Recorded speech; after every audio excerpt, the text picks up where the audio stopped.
Vamos lá, começou, Carol.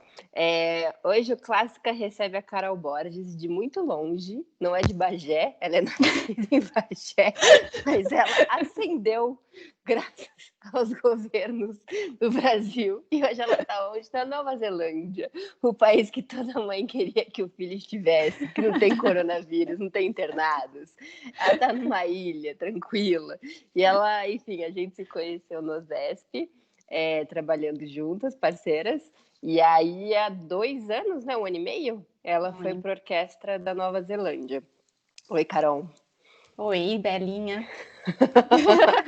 E aí eu sempre peço, enfim, para os amigos escolherem o tema que quiserem para falar, né, dentro da música clássica, e a Carol, como, enfim, era de se esperar, quer falar sobre mulheres na música clássica, que é um tema que eu também tenho muito, enfim, apreço e, de certa forma, lamento que em 2020 ainda a gente tenha que tá falando sobre isso, assim, não é óbvio ainda, enfim, as pessoas ainda não valorizam tão pouco ter o espaço que merecia.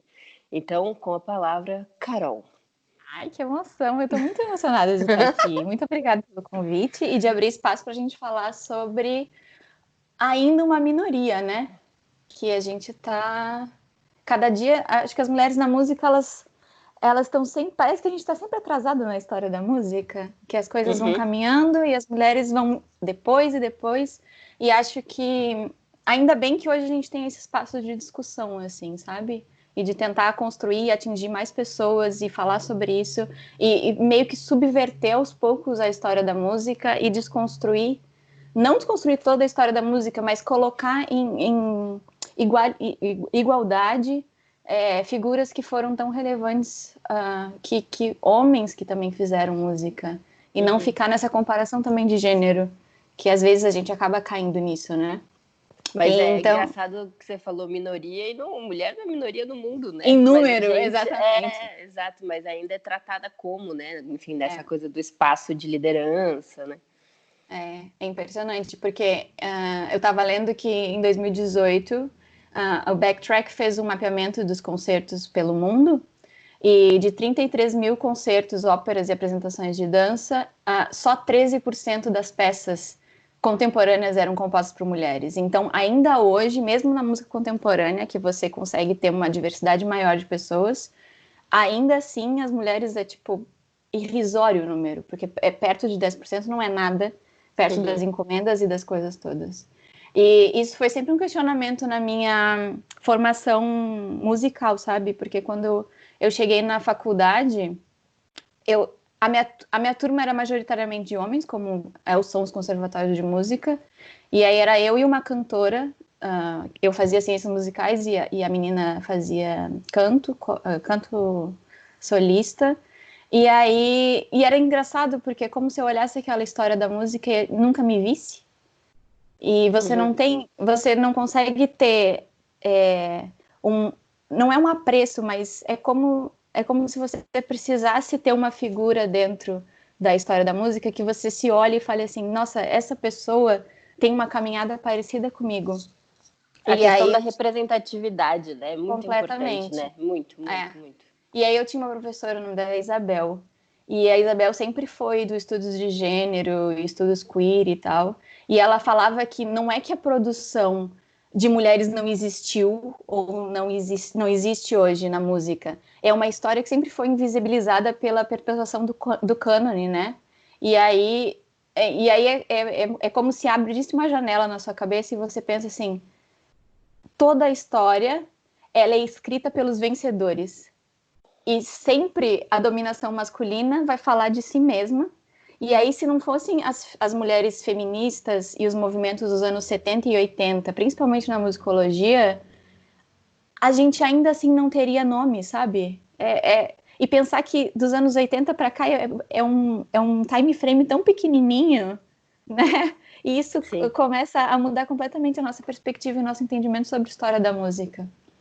E é isso, assim. E porque quando você pensa em música clássica, você pensa o quê? No maestro, é um homem. Você pensa no compositor, é um homem. Você pensa na orquestra, a maioria. É um negócio muito masculino, assim. E aí tem várias coisas que a gente tem conversas de amigos que a gente pergunta assim, qual que é o seu compositor favorito? Ninguém cita uma mulher. Não é o primeiro, não. Compositora favorita, Já eu não vem. conheço ninguém que fale Beethoven ou, né, Panufnik, né? Não tem, né? Não tem, assim. Vai ser um caminho muito longo, não vai ser para nossa geração, não vai para ser a geração dos Não. filhos, dos nossos amigos, não vai ser, vai demorar muito ainda, sabe? Uhum. E, enfim, essa é a nossa história, mas a história é construção.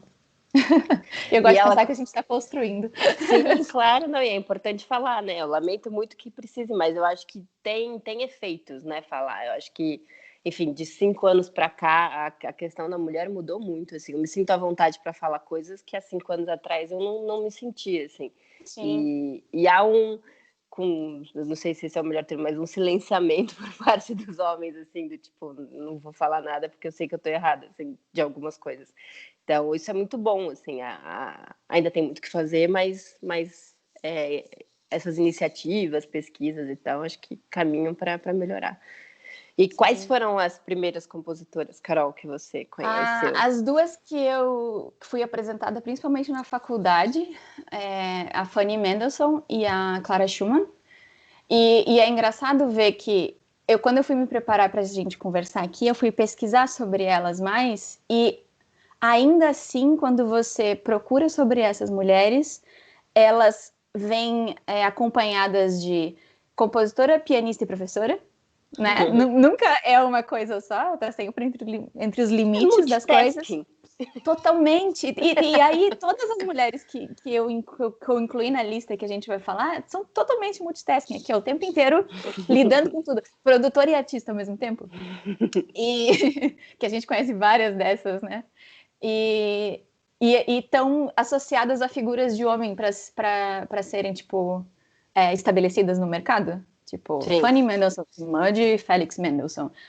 Clara Schumann, esposa de Robert Schumann. E aí é engraçado, mas tem coisas da biografia delas que eu acho que é muito importante falar, que não necessariamente é sobre as composições, mas são coisas que têm um pequeno grau de Eu adoro as pequenas subversões, porque eu acho que é aí que está a mudança de chave da história. E aí, falando da Fanny, tem várias coisas da biografia dela que, para mim, são muito peculiares e eu destacaria muito, assim. Primeiro que ela é considerada por vários autores da musicologia como a primeira compositora mulher importante. Então, é como se a obra dela entrasse no hall de obras que realmente têm importância estética. E vale muito a pena escutar as coisas dela, né? E aí, de novo, que ela só vira esse padrão assim a partir dos anos 80, que é quando a musicologia começa a reparar em coisas de estudos de gênero, e aí se aprofunda muito na figura dela, e aí ela vira uma figura emblemática da história da música. E aí é engraçado perceber que ela sofre apagamentos da história dela em várias ocasiões. Primeiro, ela sofre apagamentos quando o irmão assina peças que não são dele como dele, que são composições dela, isso lá na época em que ela escreve. Ela é século XIX, enfim, para quem não Século XIX, conhece. exato, isso. Entre 1805 e 1850, por aí.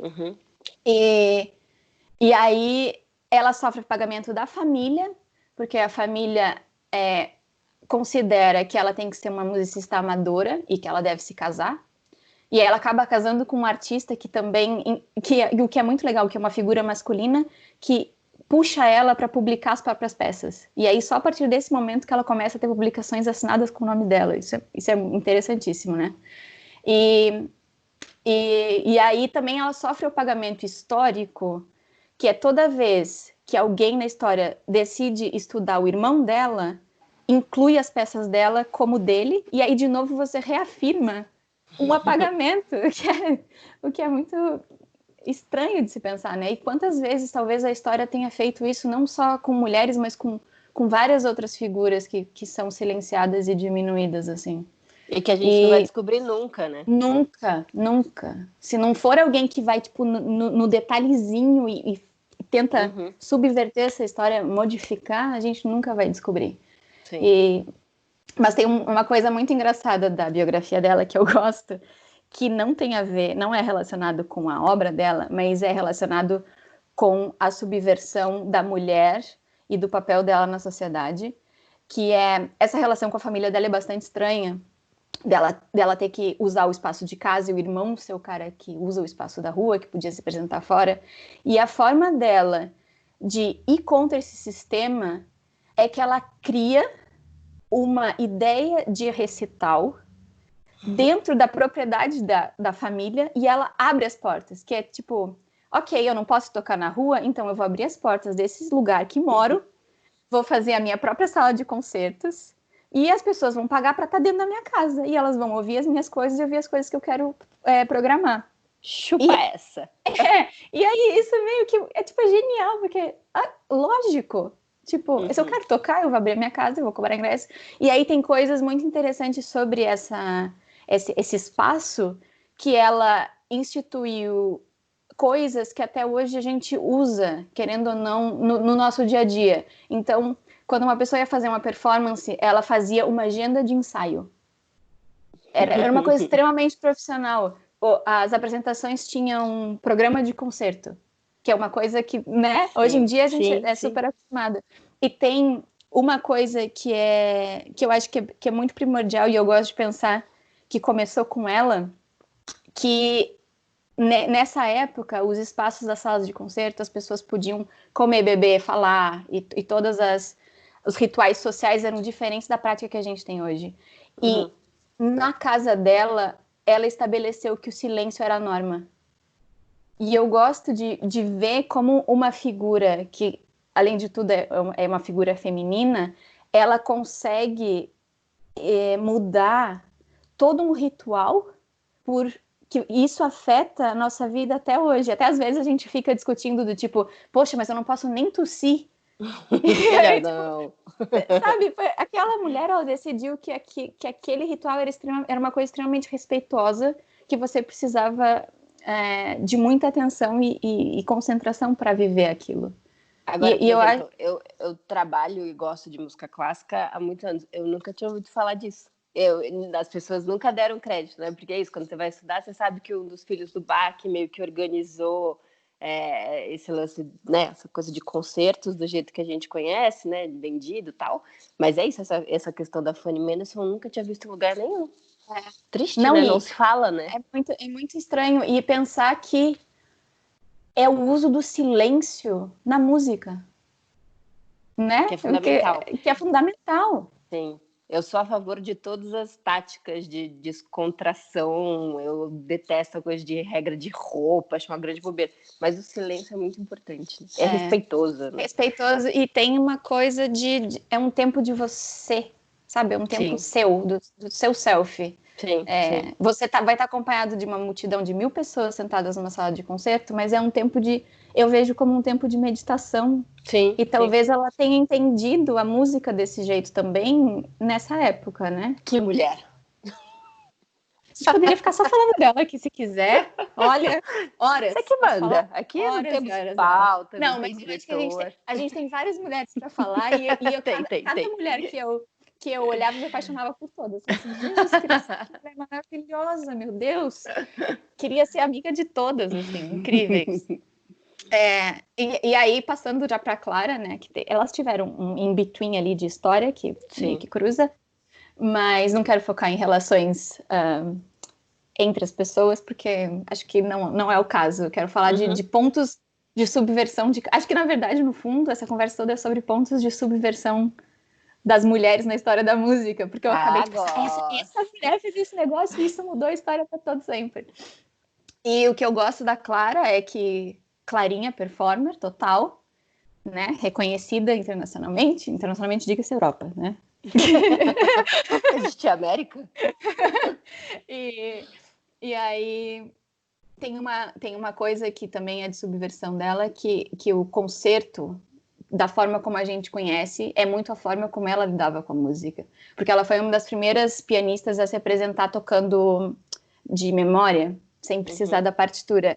E isso colocou a ideia da performance em outro lugar, em outro patamar. E tem uma coisa muito interessante que eu gosto de pensar sobre ela, que eu acho às vezes até triste, que a Clara era a pessoa da rua, ao contrário da Fanny. Ela era a que estava na rua enquanto o Robert estava em casa compondo. Uhum. E ela foi que estabeleceu ele como cânone, porque ela fazia as estreias. E Ela pela era repetição... produtora dele hoje, né? Produtora e performer. Porque É, pela produção, ela, ela colocou o cara no lugar da história, sabe? porque ela Por tocava ela... direito, né?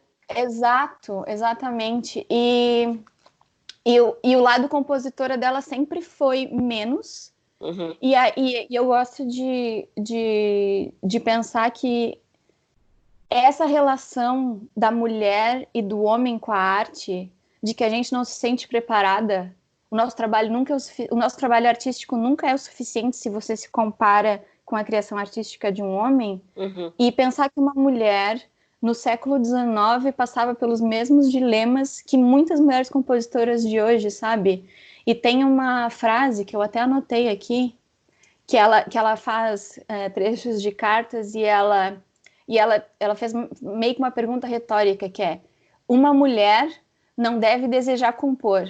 Nunca houve alguém capaz de fazê-lo. Eu devo esperar ser a única?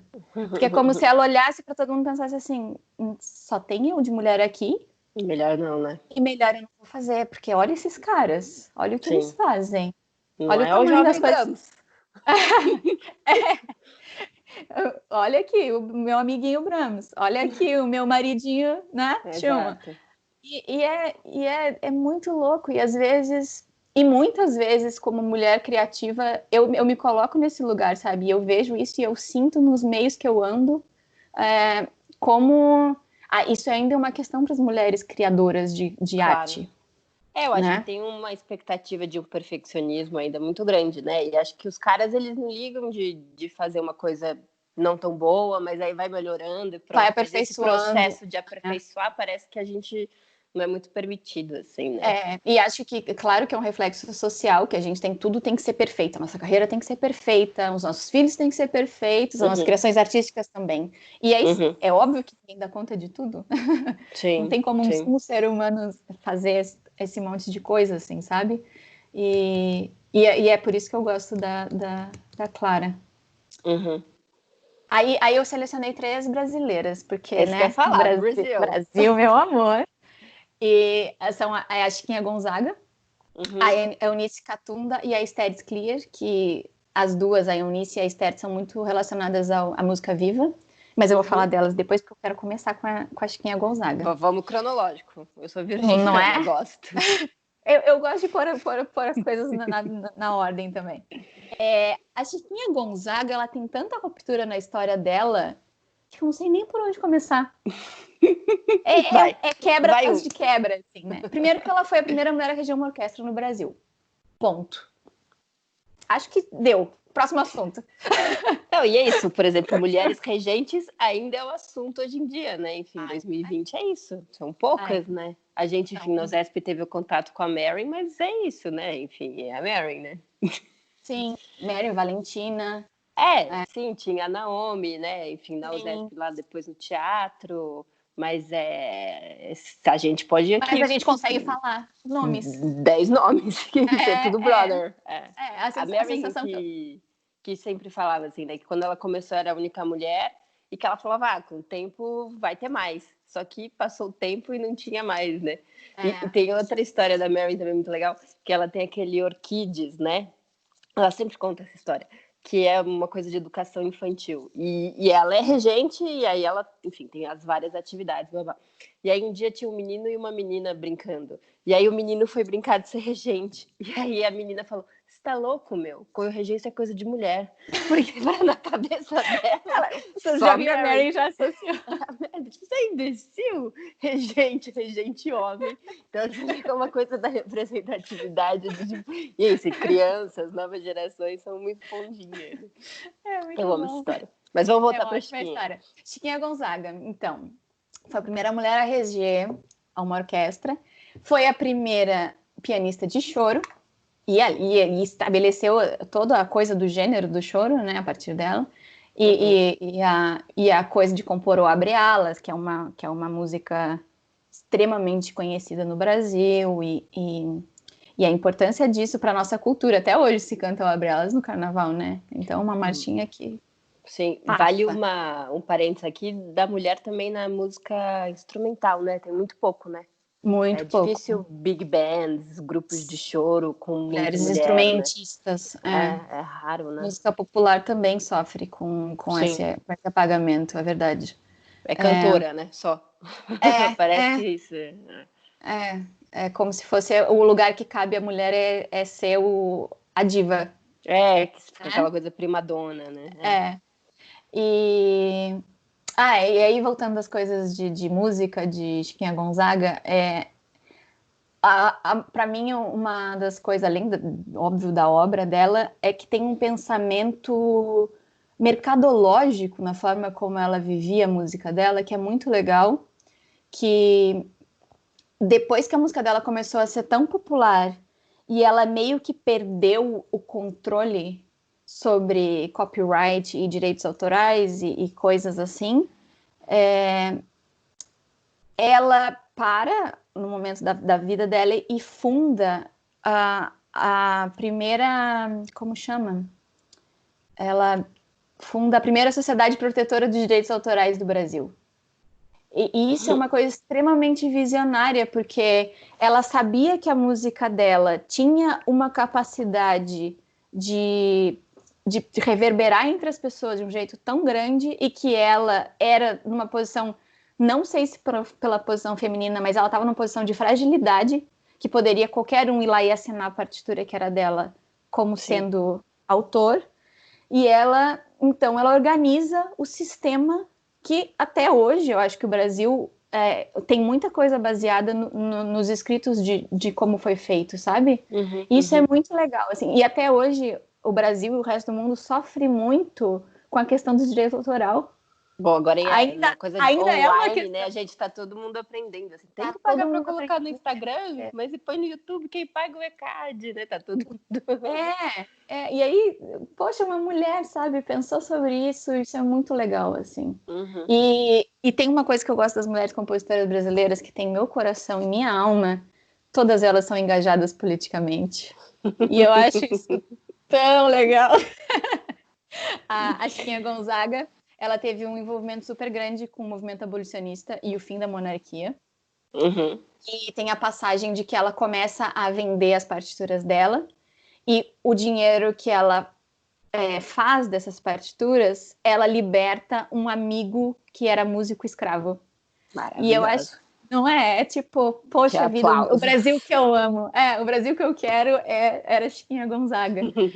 E eu acho, e tem essa coisa dela ser. Aí, voltando à coisa da faculdade, de quando você entra nos módulos de História da Música do Brasil, é a primeira vez, eu não sei como é que está hoje a Universidade do Brasil, eu espero que os livros tenham sido revisitados e apareçam mais nomes de mulheres, mas é como se você estivesse no meio dessa faculdade, lá pelo seu segundo ano, e é a primeira vez que você vê uma mulher na história da música, que é a Chiquinha Uhum. Gonzaga. E acho que para quem é estudante de música é como se abrisse uma porta, assim, do tipo, existe, tem, Uhum. sabe? Dá Uhum. uma Uhum. esperança, assim, é muito legal. E, e aí as outras duas moças que eu quero falar, que é a Eunice e a Estés Clear. Eunice maravilhosa. Eunice era a vanguarda inteira. Pessoa, ela era a vanguarda. Uma vanguarda, um Brasil maravilhoso. E ela participou do Música Viva, que em determinado ponto desse movimento ela vai para a Itália com o Kohreuter, que é o grande idealizador da coisa toda. E lá ela começa a flertar com as diretrizes estéticas socialistas. E isso vem uma onda, cuidado com a onda socialista. E Olha aí o essa onda, vermelhinho. ela permeia toda a obra dela até o fim, assim. Então é Uhum. uma artista interessantíssima, assim. E Permeia essa de que forma, Carol? esteticamente, na forma nacionalista, como ela usa as partes musicais, tem Uhum. indicações, o discurso, os manifestos. O manifesto de música viva em si já fala muito sobre essas questões plurais, né? Que a gente. Uhum. Até hoje a gente discute esse tipo de coisa no campo artístico e estético. E é tão legal ver que essas pessoas, no início do século XXI, né? 1900 e pouquinho. Não, 20, né? 20. 21 Isso, agora. 19 mais um, exatamente. Eu tenho problemas de contar século. Ah, Isso é é puxado. um defeito meu. Também. E aí, pensar que isso permeia até hoje o nosso campo artístico e que as pessoas até hoje refletem sobre isso, assim, sabe? Que mais que eu tinha para falar sobre ela? Que a música dela tem essa ferramenta de aprimoramento, que ela via a música dela como o aprimoramento da integração social e humana, e que ela gostava de pensar que tinha um sentimento de pertencer a uma coletividade, que é muito, ainda hoje, o nosso jeitinho de ser, assim, sabe? Nós, artistas brasileiros. E ela acaba virando uma porta-voz de muitos outros compositores, que ela acaba estreando, porque ela era pianista, né? Ela acaba estreando e divulgando muito repertório nacional também, fora. Tá, e contemporâneo, enfim, dela, né? Contemporâneo, exato. Exatamente. Então, gosto muito dela. E Estéreo Clear tá no meu coração, porque viemos do mesmo lugar. É isso que eu ia falar. Estéreo Tá Clear, gostava de chimarrão. Estéreo Clear tem uma veia imigrante que eu acho que eu gosto muito, me fascina muito, porque ela vai para o Rio, aí ela volta ao Sul, ela vai a Montevidéu, ela vai para o Rio de novo, ela mora fora, então, e isso permeia muito a obra dela, porque tem muita coisa folclórica, né, nacionalista, enfim, e então Estéreo Clear tá mais pelo meu afeto na lista, sabe? Mas tá justo, a lista Vamos é falar sua. de Esther? Qual que tinha relação com as sufragistas, que eu lembro que você tinha colocado? Essa chama Ethel Smith. Ela foi uma Tá. compositora sufragista britânica e em 1910 ela se junta ao movimento sufragista, né? E ela Explica um pouquinho do que é o movimento sufragista, porque eu acho que nem todo mundo sabe, né? O movimento sufragista são mulheres lá pelo início do século XX A pessoa de humanas mesmo.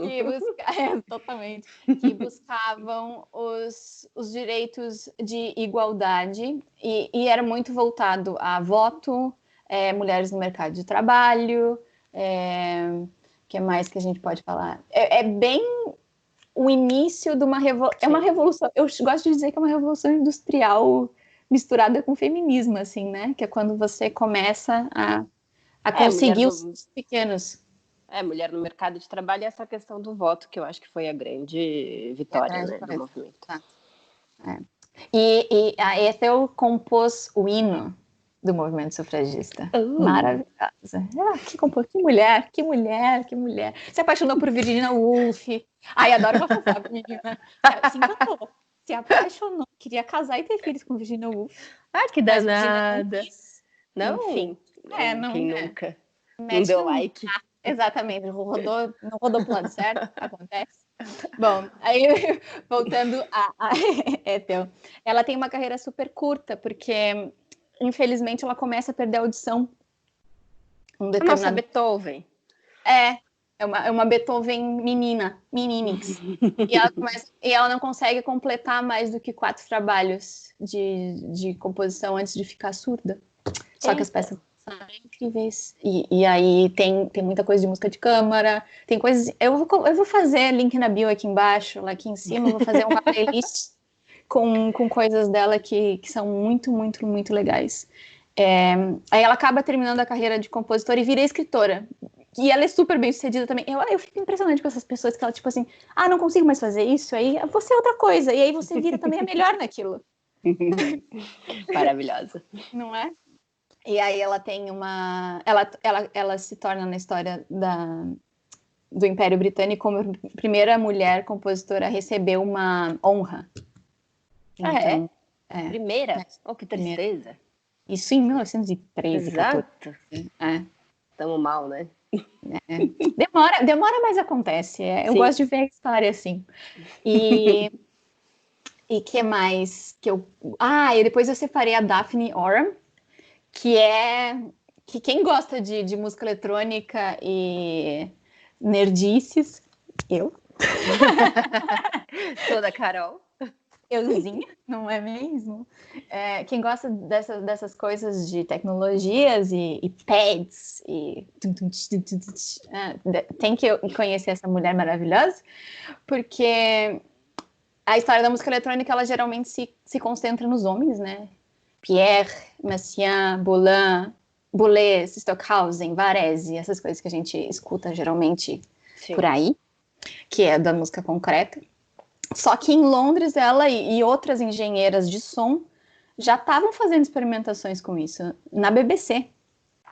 E ela foi uma das primeiras, então, compositoras britânicas a produzir som eletrônico e foi pioneira da música concreta no Reino Unido. Ao mesmo tempo que o Pierre fazia as coisas na França, ela fazia no Reino Unido. Tá. E ela foi... E aí tem coisas interessantes da biografia dela, que ela foi a primeira mulher a dirigir e montar de forma independente um estúdio de música eletrônica próprio. Porque imagina uma mulher ter um próprio estúdio, isso é maravilhoso. E aí também ela projeta e cria um instrumento musical eletrônico que é uma parafernália incrível, assim. Olha Que é uma máquina... Deixa eu colocar em palavras isso para vocês, porque é um negócio complexo.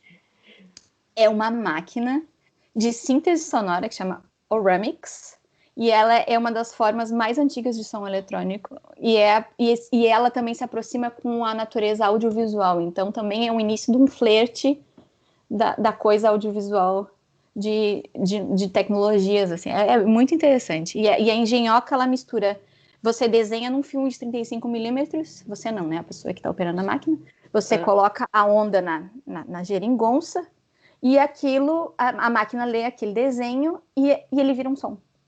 Que aí controla a carga, amplitude, timbre, frequência e todas essas coisas assim. Interessantíssimo. Não, e é isso, são dois universos zero de mulher, né? Que é essa coisa mais eletrônica, digital, né? E de composição, né? Essa bichinha quebrou dois de uma vez só. Quebrando dois. E é na história dela que eu acho interessante é que tem a coisa da oportunidade. Porque ela nasceu em 1925, quando a Grã-Bretanha estava entre o período de guerras. Então, quando ela começa a carreira profissional, quando ela foi trabalhar na BBC, foi contratada porque os funcionários estavam todos lutando na Segunda Guerra. Foi falta de opção. E aí ela se torna uma engenheira. Olha só. Que mixava o som capturado das performances de concerto. E aí depois vem a questão da fita, e aí, sabe, isso desenvolve toda uma pesquisa dela em relação ao som que é interessantíssimo, assim. Eu acho que é um exercício que, enfim, quem faz a programação de orquestra, de tudo mais, tem que fazer, do tipo de... os nomes mais fáceis e mais óbvios normalmente são de homens, é fato, né? Mas, assim, faça o exercício de pensar que mulher que poderia fazer isso. Porque é isso, às vezes é uma encomenda, às vezes é um projeto que, enfim, vem ali meio do nada e que pode fazer ali um desenvolvimento, ou pode ficar ruim, mas no próximo ela pode melhorar. Sim, mas não é uma questão de cota, não que eu seja contra, mas, assim, de um exercício mesmo de assim, não, vamos pensar que mulher que poderia fazer isso, né? Sim, e te dá oportunidade, né? Essa mulher, por exemplo, se esses homens não tivessem ido para a guerra e ela não tivesse sido contratada, ela jamais desenvolveria toda uma pesquisa baseada em sabe, em materiais de gravação e fitas.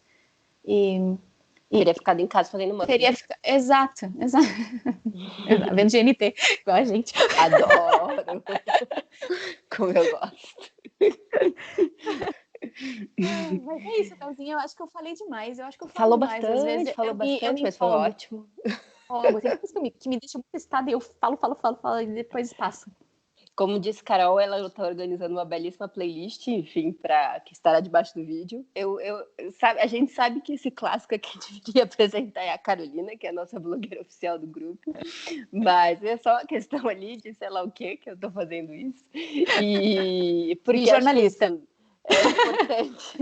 É importante ouvir, assim, e fazer esse exercício, assim, de procurar quem são, dar o play no Spotify, assim, de ler mais sobre mulheres, enfim, e cobrar que as orquestras, as gravadoras, que também têm essa atenção, né?